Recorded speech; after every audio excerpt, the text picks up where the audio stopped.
Glória a Deus. Meus irmãos, a paz do Senhor. Amém. Eu convido os irmãos a abrir a palavra de Deus no Evangelho de Mateus, capítulo 1. Vamos falar sobre José e demos como subtítulo a esta palavra hoje o personagem mais esquecido do Natal. E vamos ver porquê e como isto é injusto de facto. Mas vamos começar, irmãos, por ler em Mateus, capítulo 1, versículo 18 a 25. Lemos assim. Ora, o nascimento de Jesus Cristo foi assim. Estando Maria, sua mãe, desposada com José, antes de se ajuntarem, achou-se ter concebido do Espírito Santo. Então José, seu marido, como era justo e não a queria infamar, intentou deixá-la secretamente. E projetando ele isto, eis que em sonho lhe apareceu um anjo do Senhor dizendo: José, filho de Davi, não temas receber a Maria, tua mulher, porque o que nela está gerado é do Espírito Santo. E dará à luz um filho, e chamarás o seu nome Jesus, porque ele salvará o seu povo dos seus pecados. Tudo isto aconteceu para que se cumprisse o que foi dito da parte do Senhor pelo profeta, que diz: eis que a Virgem conceberá e dará à luz um filho, e chamá-lo-ão pelo nome de Emanuel, que traduzido é Deus conosco. E José, despertando do sonho, fez como o anjo lhe ordenara e recebeu a sua mulher, e não a conheceu, até que deu à luz seu filho primogênito, e pôs-lhe por nome Jesus. Seu nome é Jesus, não é preciso instrumentos. Seu nome é Jesus. Seu nome é Jesus. Seu nome é Jesus. Eu amo, sim. Quanto adoro a Ele me rendo. Seu nome é Jesus. Eu amo, sim. Amém. Os irmãos podem ficar sentados.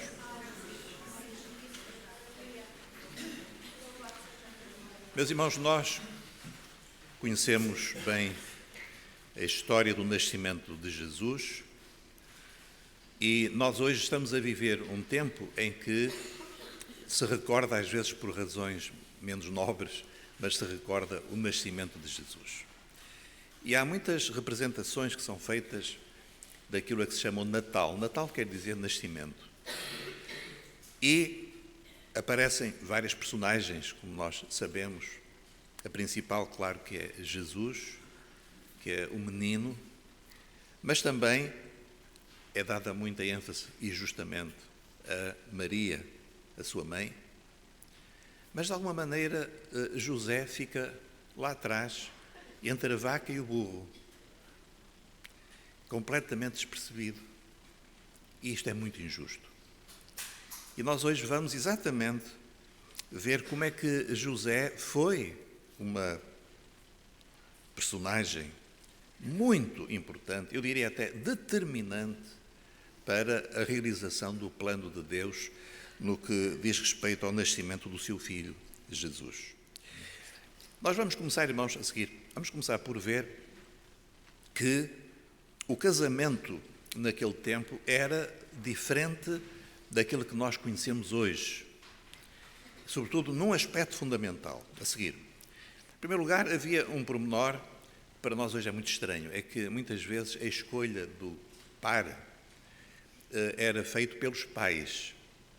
Muitas vezes as crianças ainda eram menores, muito pequenas, e um representante, o pai de uma família, dizia ao pai ou à família, ao casal de outra família, e dizia: olha, nós vamos casar os nossos filhos. Então, o Zacarias vai casar com a Sarinha. Quando chegar à altura, já fica acordado entre nós. Isto hoje é um bocado diferente. E eu acho que também, ainda bem. Mas, às vezes a gente pensa, às vezes há escolhas tão mal feitas para casamento, a gente apetece chegar ao pé do noivo ou da noiva e abanar e dizer assim: tu não estás a ver o que é que estás a fazer, mas nós não podemos fazer isso. Mas, de facto, era como se os pais achassem que era tão importante o casamento que não podia ser deixado ao critério daqueles miúdos. E eles tomavam essa decisão. Bom, este é um aspecto que é menor no que nós estamos a falar. Agora, um aspecto muito importante é que depois, quando chegava a idade de avançar para o casamento, e essa idade era muito jovem, para os irmãos terem uma ideia, hoje nós sabemos que os casamentos eram feitos quando a menina tinha a partir de 12 anos, 13, 14, vá lá, 15 anos. Então nós estamos a falar de o que nós hoje chamamos uma adolescente. Que, aliás, o conceito de adolescência é um conceito muito, muito recente. O próprio rapaz, ele era considerado já um adulto e membro de uma sinagoga, por exemplo, a partir dos 12 anos. Então estamos a ver que a vida começava muito cedo para estes jovenzinhos, quer para a menina, quer para o rapaz. Nós não sabemos qual seria a idade de Maria, mas podemos facilmente situá-la dentro desta faixa etária. 13, 14, 15, por aí. Não sabemos também a idade de José. Eu, na minha cabeça, tenho uma imagem de José como um homem muito mais velho. Os irmãos também? Mas não há nada na Bíblia que nos diga isso. Ele podia ser mais velho, podia ter 18 anos. Olha lá, 20 anos era um homem maduro. Então, estamos, de facto, perante uma cultura diferente. Mas o aspecto importante é que aquilo a que eu estou aqui a chamar de noivado, de facto, esta palavra até é imprópria. Porque não havia noivado no sentido que nós temos hoje. Naquele tempo, o que havia era um noivado que era uma coisa muito séria. Muito séria. E talvez até nem devêssemos usar a palavra noivado. Aqui, no versículo 18, diz: estando Maria, sua mãe, desposada. Não era ainda casada, era desposada. Então poderíamos talvez colocar ali desposório, é uma palavra um pouco estranha. Esponsais, também é outra palavra estranha. Noivado está bem, mas os irmãos têm de entender que o conteúdo é diferente. Porquê é que é diferente? Porque para já era um contrato, era feito, em geral iam à sinagoga ou perante autoridades e faziam um contrato que, a partir daquele momento, aquele homem, aquela mulher, aquele rapaz, aquela menina, estavam comprometidos para casar. Em geral, este período durava mais ou menos um ano. Podia ser, às vezes, um pouco mais, um pouco menos. E durante este tempo, tipicamente, o rapaz preparava uma casa para a futura família. Casa, até um pouco exagerada, às vezes era apenas construir um anexo na casa do pai, uma coisa muito tosca, onde eles ficavam ali durante algum tempo, até que mais tarde poderiam ter uma casa independente. E eu lembro as palavras de Jesus em João 14. Vou preparar-vos lugar. É o noivo que está a falar. É o noivo, neste caso Jesus está a falar à noiva. Vou preparar-vos lugar. Na casa de meu pai, ele vai à casa do pai preparar uma morada para a noiva. Então vemos aqui exatamente a mesma imagem do noivado. Então era um contrato legal e muita atenção, este contrato só podia ser dissolvido por divórcio. Então o divórcio era uma separação. Os judeus tinham muito estas coisas já do tempo da lei de Moisés, razões para divórcio, E o divórcio podia acontecer antes do casamento propriamente dito. Então, se houvesse algum motivo para dissolver o noivado, tinha de haver uma comunicação e era feita uma dissolução. Às vezes o noivo podia, por alguma razão, não querer casar e às vezes tinha de pagar um valor. Há certos documentos que mostram que esse valor podia ser muito alto, mas era uma maneira de... Ele não queria por qualquer razão e então o divórcio era feito e o noivado era anulado. Vinha depois, passado um ano mais ou menos, o casamento.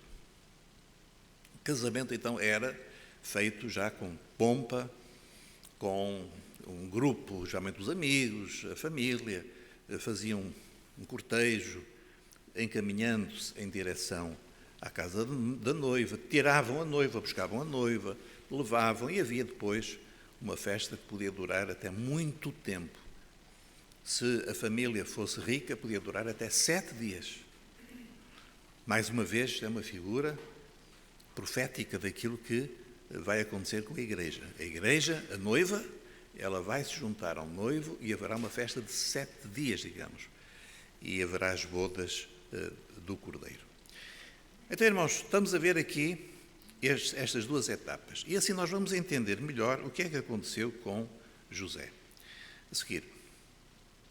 Bom, aconteceu algo absolutamente inesperado e chocante. É que Maria achou-se ter concebido, quer dizer, ela estava grávida. E, de alguma maneira, ela comunicou a José. E agora nós temos que pensar um bocadinho como é que isso foi feito. Imaginem o que é a menina dizer a José: eu estou grávida. E ela pode ter dito, do Espírito Santo. Agora vamos passar para o lado de José. E José? José ouviu e ele disse: não, está aqui qualquer coisa muito grave que está a acontecer. E ele deve ter ficado muito triste, muito desapontado, muito desiludido, porque só há uma maneira de uma mulher ficar grávida. E José sabia isso e não tinha qualquer dúvida a esse respeito. No entanto, nós vemos aqui já algo que José decidiu.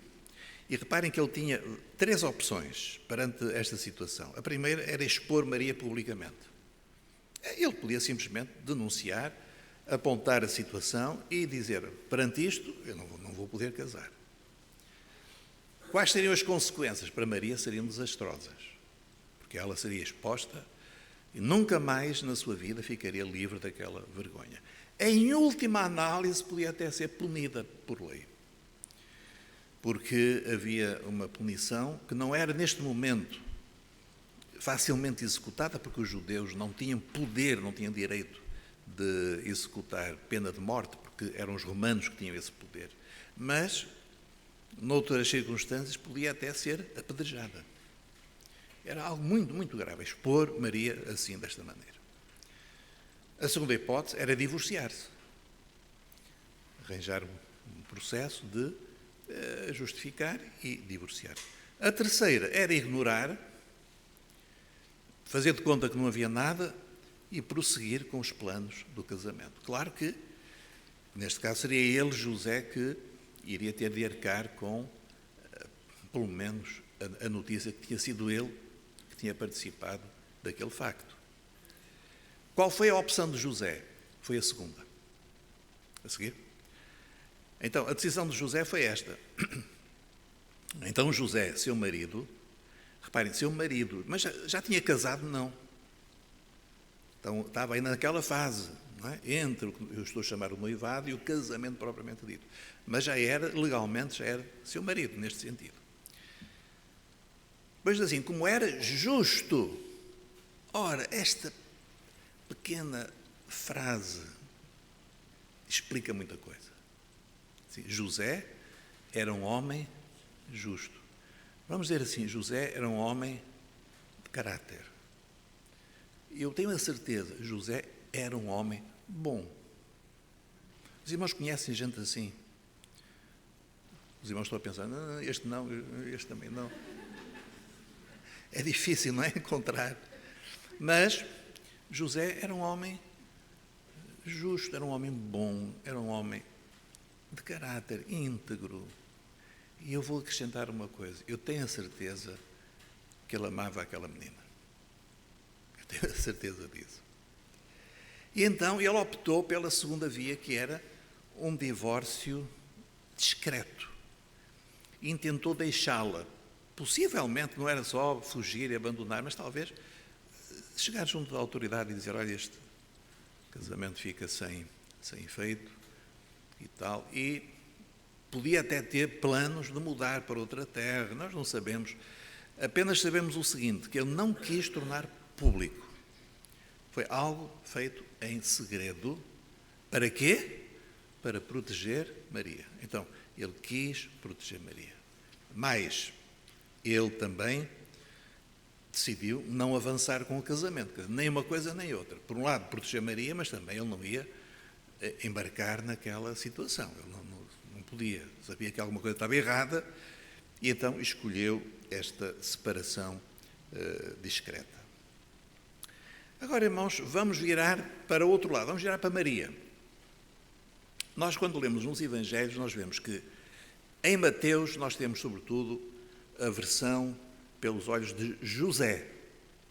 Em Lucas nós temos pelos olhos de Maria.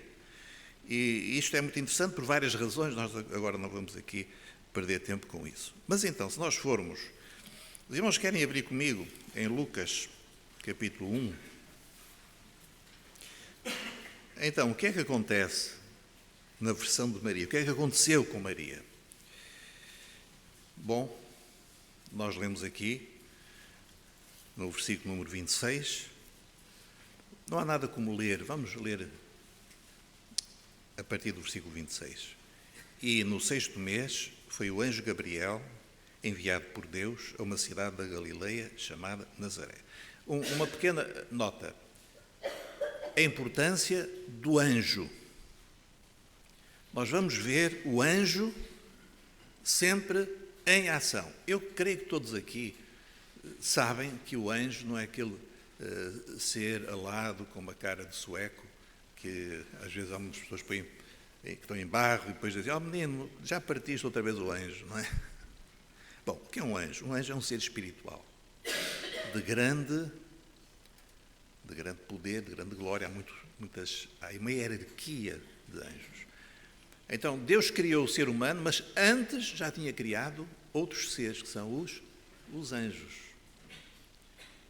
E a Bíblia fala constantemente de anjos. Então, às vezes, quando me perguntam assim, pastor, há vida extraterrestre? Sim. Só que não é igual a nós. Não é aquelas criaturas verdes de antenas. Não é isso. São os anjos. Deus criou anjos. E os anjos tiveram uma oportunidade de crer e de aceitar o plano de Deus, que nós vamos chamar o reino. E houve um desses anjos de grande poder, sabedoria e beleza, Lúcifer, que não aceitou esse plano e quis fazer uma coisa absolutamente insana. Ele quis criar o seu próprio reino e conseguiu convencer uma grande parte.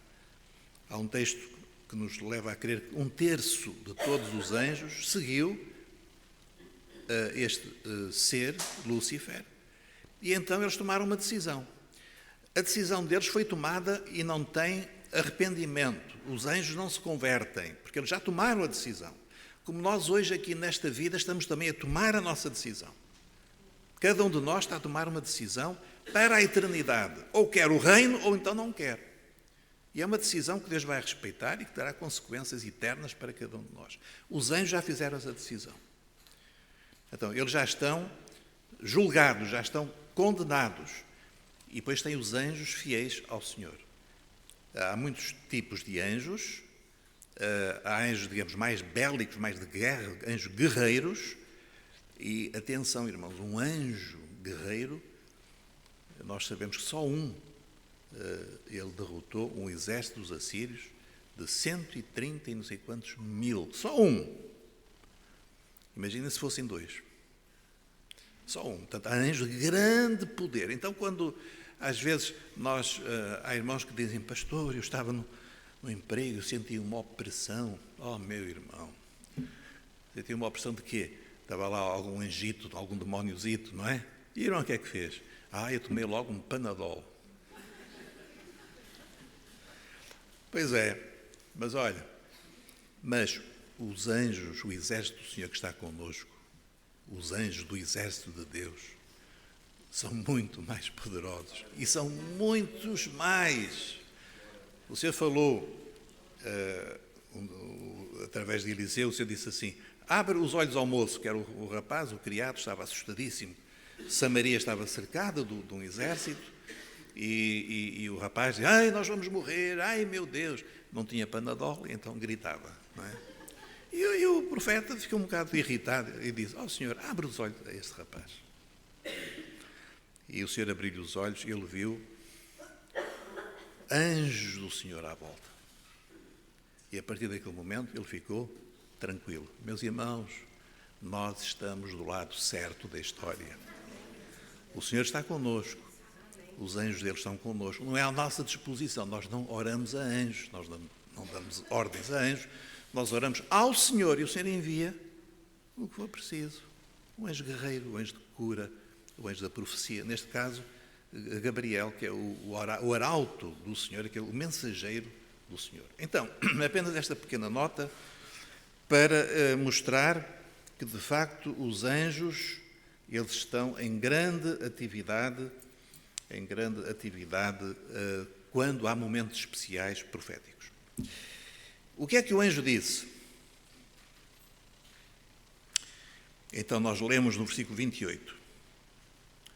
Salve a agraciada. Agraciada é alguém que é objeto da graça de Deus.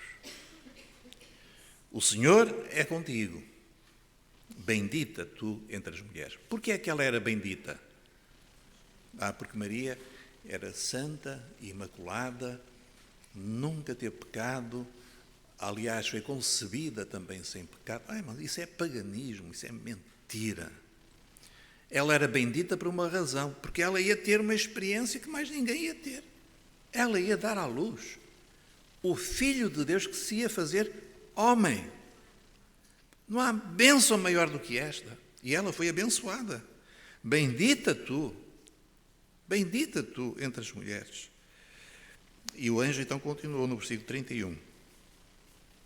Eis que em teu ventre conceberás e darás à luz um filho, e pôr-lhe-ás o nome de Jesus. É muito interessante que o Senhor não deixou que José e Maria escolhessem um nome. Não. Às vezes os pais, quando vão ter um filho, gastam imenso tempo e às vezes aquilo corre, depois vai para a família, depois faz-se um inquérito, depois volta. Qual é o nome? Aqui não. O anjo diz, o nome dele vai ser Jesus.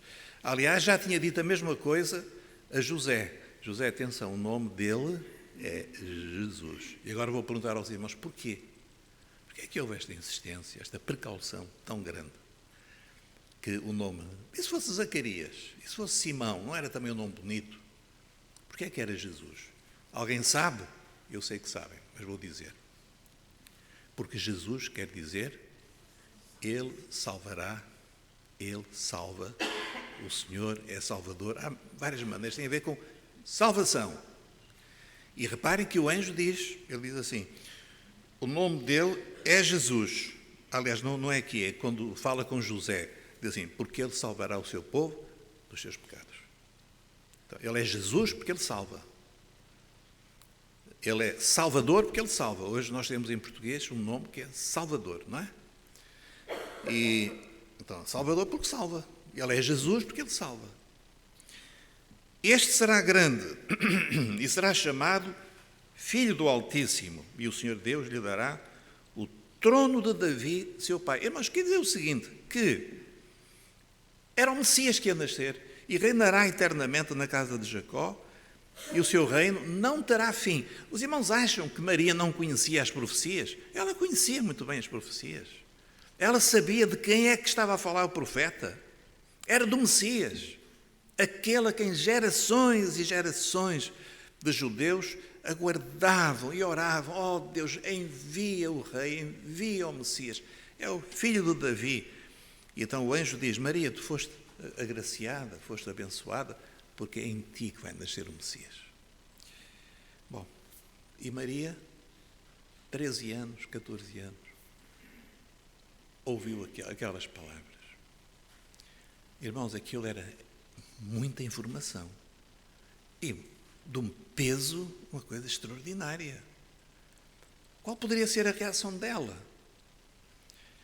Bom, ela fez uma pergunta no versículo 34, disse: como é que pode isso acontecer se eu não conheço o varão, se eu não tenho relacionamento com um homem? Como é que isso pode acontecer?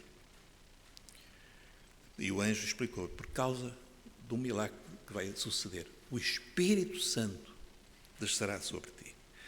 A virtude do Altíssimo te cobrirá com a sua sombra, pelo que também o Santo que de ti há de nascer será chamado Filho de Deus. Então, muita atenção.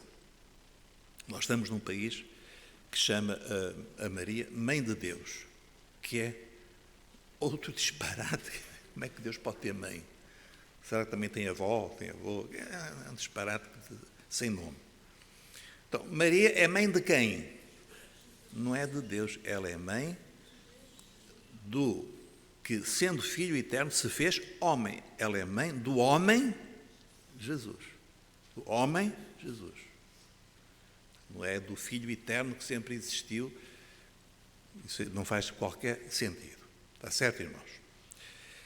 Então, o anjo explica: não, tu vais experimentar um milagre. É o Espírito Santo que vai gerar em ti. Meus irmãos, e é isso mesmo. O Espírito Santo é que dá vida. Por exemplo, nós estamos aqui hoje e nós nascemos fisicamente, temos os nossos pais. Mas houve um dia em que nós cremos em Jesus e experimentamos o quê? A bênção do novo nascimento. Como é que nós nascemos de novo? Como é que é possível? Nós temos uma nova natureza. Eu que era uma pessoa assim, ou a irmã que também tinha as suas tendências, a sua carne, a sua maldade, como é que de repente há uma nova natureza em nós? Por causa do Espírito Santo. É o mesmo Espírito, é Ele que dá vida. E foi Ele que operou ali um milagre, fazendo com que Jesus nascesse. E depois, no versículo número 36, o anjo dá-lhe um conselho. Olha, isto é um milagre, não é? É. Mas eu vou dizer o seguinte: vai visitar a tua prima Isabel, porque ela também está a experimentar um milagre. Vai lá e vais ver. E então Maria foi, e o que é que tinha acontecido a Isabel? Isabel, já velha, não podia ter filhos, e ela teve um filho. Mas, então, ela foi à casa de Isabel e viu ali, de facto, que tinha nascido aquele menino. Isabel contou-lhe todos os pormenores, o episódio de Zacarias no templo, como ele tinha pensado, como ele ficou mudo, etc. Tudo aquilo que nós conhecemos. E diz no versículo 38, então disse Maria, portanto, aquela breve conversa com o mensageiro do Senhor, terminou assim: eis aqui a Mãe de Deus. É isso? Eu agora quero que todos me adorem, vou ser a grande mediadora. Eis aqui a serva do Senhor. Cumpra-se em mim, segundo o que eu já entendi. É isso? Não. Segundo a tua palavra. Ela entendeu. Ela deve ter ficado assim, em estado de choque durante muito tempo. Mas disse: olha, eu não entendo tudo, mas se o Senhor está a falar, cumpra-se de acordo com a tua palavra, com a sua palavra. E o anjo do Senhor ausentou-se dela. Então, meus irmãos, Maria ficou com Isabel quase 3 meses. Isto é um pormenor que às vezes nós não prestamos atenção. Maria teve 3 meses para digerir aquela notícia. 3 meses com Isabel, que era uma mulher de Deus, uma mulher espiritual. 3 meses contactando com aquele milagre que Deus estava a fazer em casa de Isabel.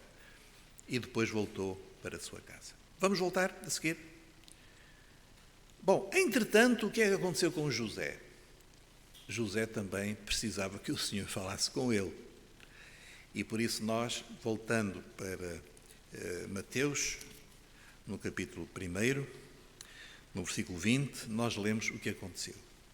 E projetando ele isto, quer dizer, pensando em deixar Maria, eis que em sonho lhe apareceu quem?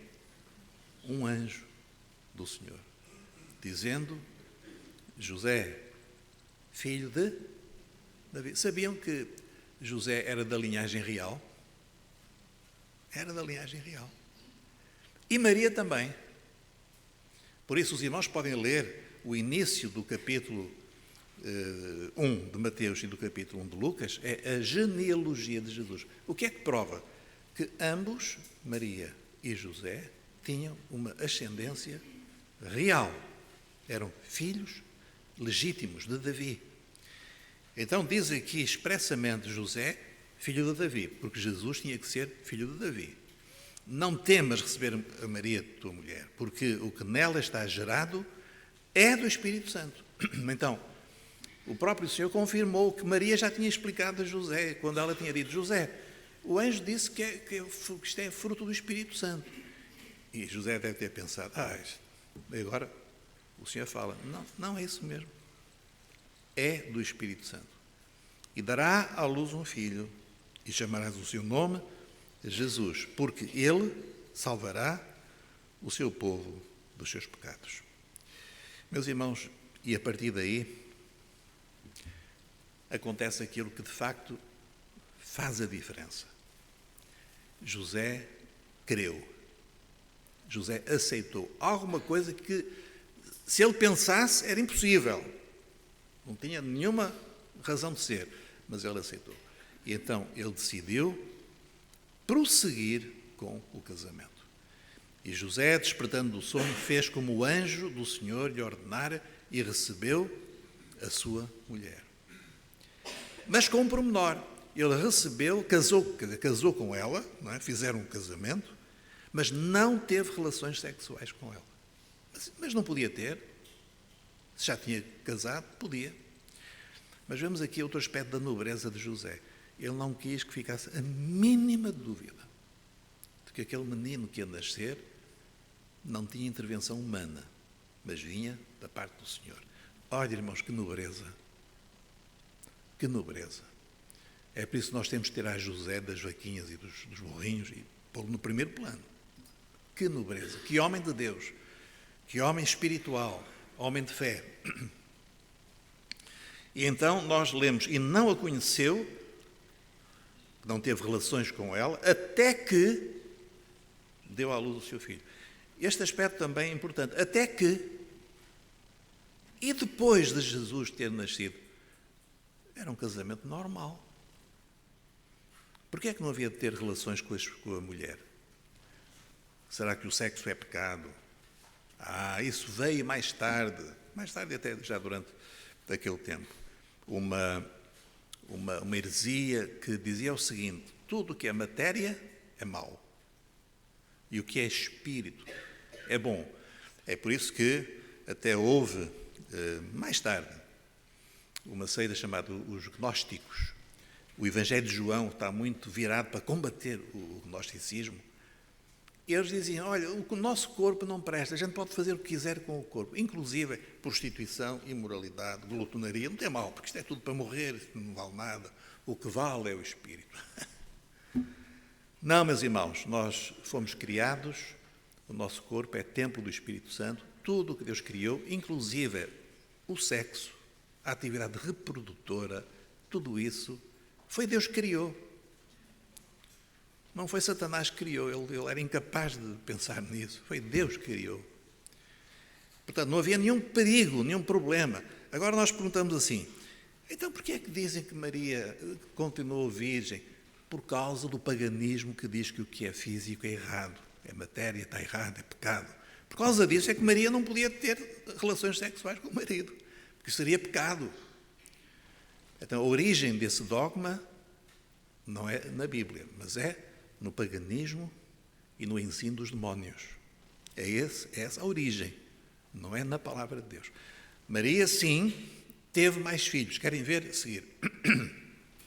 Nós lemos em 3 textos, por exemplo, este aqui, Mateus, depois é replicado também em Lucas e em Marcos. Diz assim: não é este o filho do carpinteiro? Falando a respeito de Jesus. E não se chama sua mãe Maria? E seus irmãos, agora os irmãos vão contar comigo, Tiago, José, Simão, Judas. Quantos rapazes? 4. E não estão entre nós todas as suas irmãs? Deviam ser mais. Não é? Como era natural, uma família naquele tempo tinha muitos filhos. De onde lhe veio, pois, tudo isto? E há outros textos que confirmam que Jesus teve irmãos.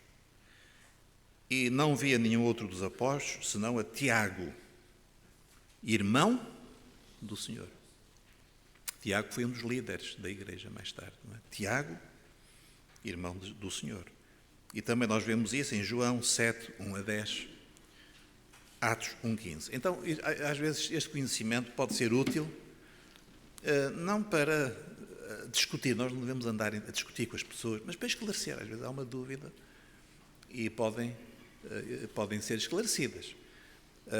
As Bíblias católicas às vezes têm, quando aparece este texto, têm embaixo uma nota, assim, é dizer que não era irmão, que eram primos. E aquilo é preciso uma argumentação muito complexa, não é? Para procurar desdizer o que está dito, que é tão claro, que Jesus teve irmãos. Vamos fechar este parênteses e vamos continuar.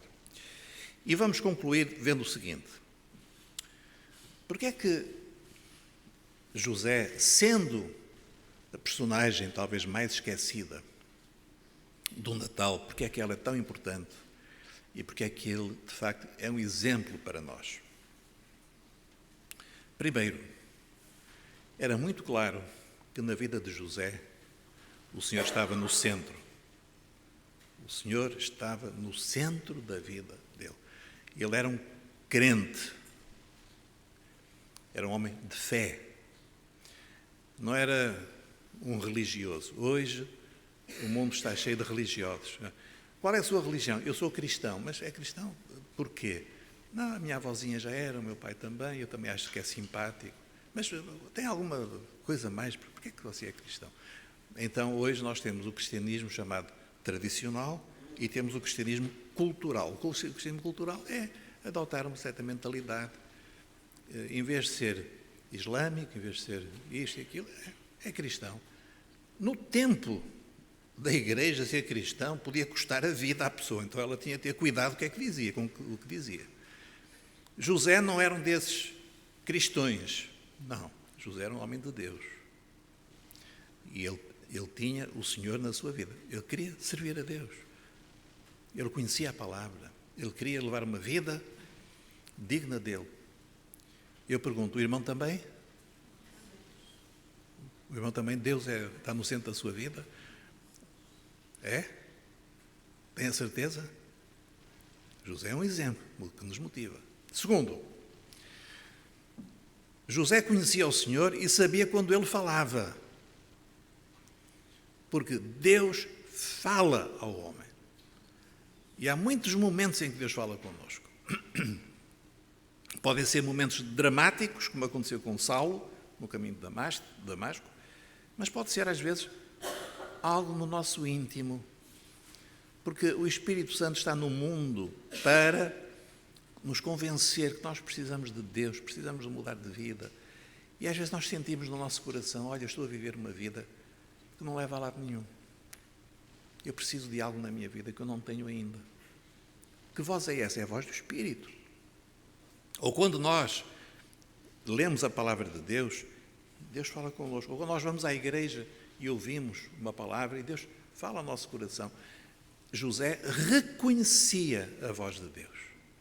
Ele não colocou lá para trás da sua mente, isto é um sonho toda a gente tem e tal, eu se calhar comi muito ontem à noite. Não. Ele soube que era o Senhor que falava com ele. E eu pergunto, o irmão sabe quando Deus fala consigo? Sabe que Deus fala consigo? no nosso coração, colocando pensamentos na nossa mente, impulsionando-nos, sempre dentro daquilo que a palavra de Deus diz, não é impulsionar para fazer o mal. O irmão sabe que Deus está ativo pelo seu Espírito, Ele está ativo, porque Ele busca a cada um de nós, não quer que ninguém se perca. E nós precisamos ouvir o que Ele fala, reconhecer, esta é a voz de Deus. E José reconheceu. Em terceiro lugar,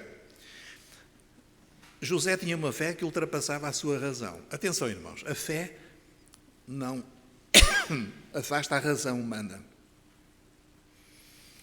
Essa oposição, fé e razão, isso não existe. A razão é muito importante. Então, eu gosto de pensar, eu gosto de avaliar. Eu não acredito em qualquer coisa que me digam. Os irmãos acreditam? Hã? Já receberam aquelas mensagens? Escreva para aqui, você foi contemplado, porque um príncipe da Nigéria deixou uma fortuna, e se mandar um e-mail, vai gastar só €1,50 e vai receber uma herança de não sei quantos milhões. Já receberam isso? Bom, mas nós não temos que ter cabeça. Nós também não aceitamos histórias da carochinha, de religião, de coisas. Olha, compre este cristal, ande com ele, que vai ver, todo o mal se vai afastar por causa do cristal. O cristal hoje está em saldo, é só €50, mas para si fica por 20. Nós temos Deus deu-nos inteligência para nós avaliarmos as coisas. Eu gosto de gente que seja racional, porque o Evangelho é racional. Mas a razão humana, ela vai até um certo ponto. Quando nós somos inteligentes, ela pode nos levar até longe. Mas chega um momento em que ela já não vai. Já não consegue ir. Por exemplo, se eu quiser ir daqui para o Brasil, eu posso ir de carro até ao aeroporto. Os irmãos estavam a pensar que é que vai sair daqui. Bem, até podia, se viesse uma viagem e tal. Mas eu vou de carro até ao aeroporto. Mas chego ao aeroporto e digo, despeço-me da família, agora eu vou voar.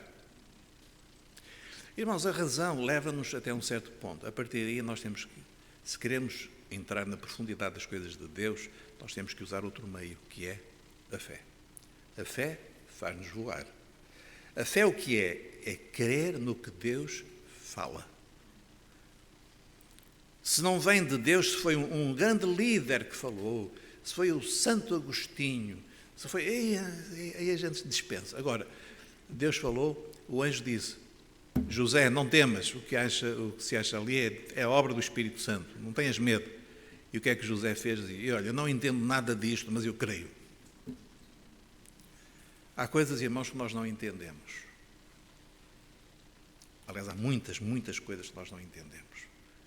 Mas o que está na palavra de Deus, para nós, é suficiente e eu creio, faz todo o sentido e o Espírito Santo testifica no meu coração que é verdade. O irmão tem fé? Não é superstição, não é crendo nisso, o irmão tem fé. Quarto, José estava disponível para obedecer ao Senhor. Então, uma coisa é nós querermos, outra coisa é nós obedecermos. Vamos lá ver. Eu estou doente, eu vou ao médico e o médico diz, olha, o senhor está doente, mas não se preocupe, tome este remédio aqui. Eu vou à farmácia, digo, olha, eu queria este remédio, eles vendem-me o remédio, eu levo para casa, ponho o remédio na mesinha da cabeceira, não o tomo, mas olho para ele com grande devoção. Todas as noites eu olho para ele. Mas não toma? Não. Há pessoas que têm uma fé assim, olha, eu gosto muito de Jesus, mas olha, mas vive com ele, segue-o. Não, isso não. Então, o que é que adianta? Quinto e último. Por tudo isto, José tornou-se instrumento de Deus no maior milagre da história humana. E vamos terminar pensando nisto. Deus fez-se homem. No céu, neste momento, na eternidade, à destra do Pai, está sentado um homem. Um homem como nós. Glorificado, glorioso, um homem. o filho, o rei, não é um anjo, não é um ser extraordinário, é um homem, cheio de glória, cheio de poder, mas é um homem. Ele fez-se homem. E é isto, irmãos, que eu acho que todos nós deveríamos levar para casa e pensar. Deus fez-se homem. Ele fez-se como um de nós. Amou-nos tanto, tanto, que se fez como um de nós. E isto é tão extraordinário, irmãos, porque, de facto, todo o plano que Deus tinha na criação, quando criou Adão, não foi anulado, foi realizado plenamente num outro homem, um outro Adão, que é Jesus. E se nós estivermos em Cristo, nós somos participantes dessa nova criação. O mesmo Espírito que visitou Maria, Ele visita-nos a nós também. E o mesmo Jesus nasce em nós, não fisicamente, mas o seu Espírito nasce em nós. E nós podemos ter uma nova natureza. Você não gostaria de ter esta experiência? Não gostaria de ter esta experiência? Fale com Deus e diga, Senhor, eu quero. Tal como José, eu não entendo tudo, mas eu quero. E o Senhor vai visitar o seu coração, como Ele tem visitado milhões e milhões de outros ao longo da história. Que o Senhor nos abençoe e que hoje José passe para o primeiro plano do nosso entendimento do significado do Natal. Vamos ficar de pé, meus irmãos.